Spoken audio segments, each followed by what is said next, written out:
Willie Nelson's unofficial theme song, On the Road Again, remains accurate as he turns 90. The country music legend who celebrated his birthday this past Saturday is on tour, with dates scheduled into October. Assessing Nelson's legacy is challenging because there are so many Willies to assess. There is historical Willie Nelson, child of the Depression. There is iconic Willie Nelson, near embodiment of Texas myth. There is outlaw Willie Nelson, revolutionizing the country music industry. There is activist Willie Nelson, Farm Aid's co-founder and biofuel pioneer. There is Willie Nelson, the songwriter of rare and poignant gifts, and more Willie Nelsons yet to be named. As a Texas music historian, I find that Nelson's legacy also challenges appraisal, because the concept assumes closure, a pastness, while the man at 90 still seems to be active everywhere. The LBJ School of Public Affairs at the University of Texas recently announced the Willie Nelson Endowment for uplifting rural communities. Nelson headlined a star-studded tribute concert weekend in honor of his 90th birthday at the Hollywood Bowl on April 29th and 30, and the country outlaw is a current nominee for the Rock and Roll Hall of Fame.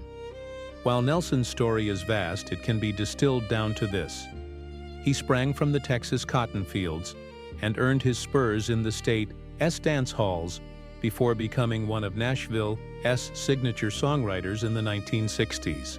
He then returned to Texas a prodigal son, fostering Austin's musical ascent and, as the story goes, brokering a peace between the warring rednecks and hippies. He redefined country music's image and industry through the outlaw revolt of the 1970s. He catapulted to pop stardom in the 1980s, but always went out on the road making music with his friends, night after night, from Texas to Nashville and back. Born on April 29, 1933, in a small town between Waco and Dallas, Nelson and his sister Bobby took to music at a young age. Nelson joined his first band at 10 and was a songwriter by 12. We know this in part from a curious artifact in the Whitliff collections at Texas State University. Nelson's first songbook has all the doodles of a child's arts and crafts project. The songs inside, though, Hangover Blues, Faded Love and Wasted Dream, I Guess I Was Born to Be Blue, speak to honky-tonk themes far beyond Nelson's years. He spent the next years chasing the life in those songs, hitting the road as an itinerant performer. Like most aspiring country artists, Nelson ended up in Nashville. In 1961, he joined Ray Price's band, the Cherokee Cowboys. Price had been a roommate of Hank Williams Sr.'s, and the Cherokee Cowboys built on Williams' legacy, at various times including not just Nelson, but also his pals Johnny Bush, Johnny Paycheck, and Roger Miller. Nelson moved from success to success as a songwriter, with Price singing Nightlife, Farron Young singing Hello Walls, and Patsy Cline singing Crazy. He likely would have made it to the Country Music Hall of Fame with this early songwriting alone. He did record, but Nelson's flamenco guitar, jazzy phrasing, and eccentric lyricism did not fit the mold of 1960s Nashville. Facing personal and professional challenges that culminated in his house burning down, Nelson left Tennessee for Texas by decade's end. There had already been inklings of the countercultural turn that came next. Willie had a soulful cover of the Beatles' Yesterday on a 1966 live album. In 1971, his resonant voice opened Yesterday's Wine before any music began, with a New Age declaration. "There is great confusion on earth," Nelson mused, "and the power that is has concluded the following. Perfect man has visited earth already, and his voice was heard. The voice of imperfect man must now be made manifest, and I have been selected as the most likely candidate." This was not Chet Atkins' country music.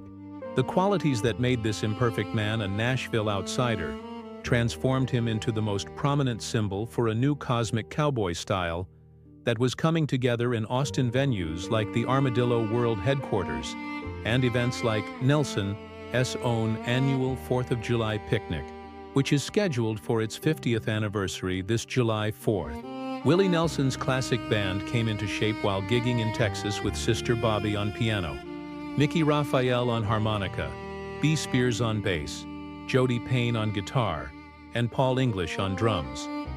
They were a family band, in the country sense, like the Carter family, but also in the hippie sense, a roving carnival akin to Ken Kesey's Merry Pranksters. The group's sound mixed traditional country with the improvisations of psychedelia and jazz. You can hear the crackling combination in live performances from the period, including the pilot episode of the long-running PBS television program Austin City Limits.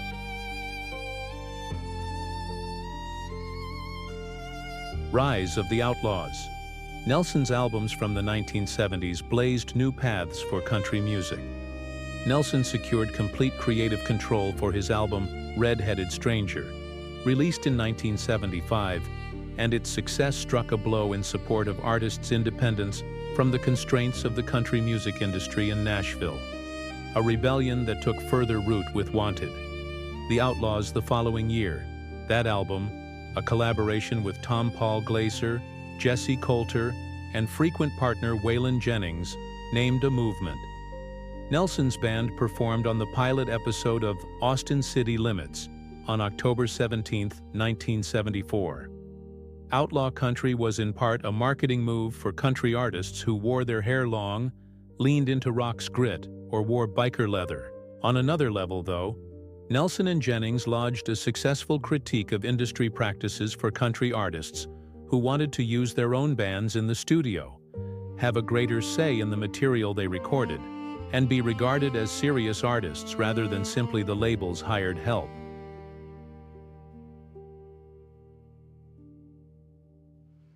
The outlaw years took Willie to a new class of stardom. He made films with the likes of Robert Redford and duetted with Julio Iglesias.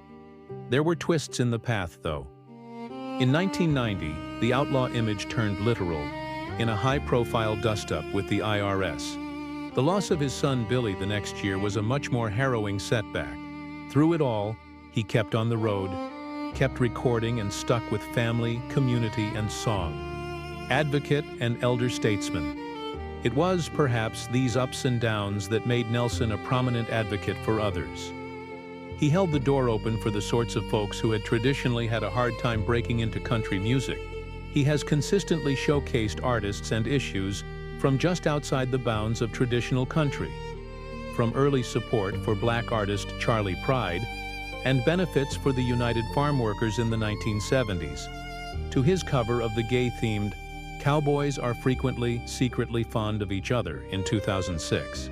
More recently, in a moment when country music's gatekeepers have not been generous with women artists, Nelson has championed new voices like Casey Musgraves, Margot Price, and Allison Russell.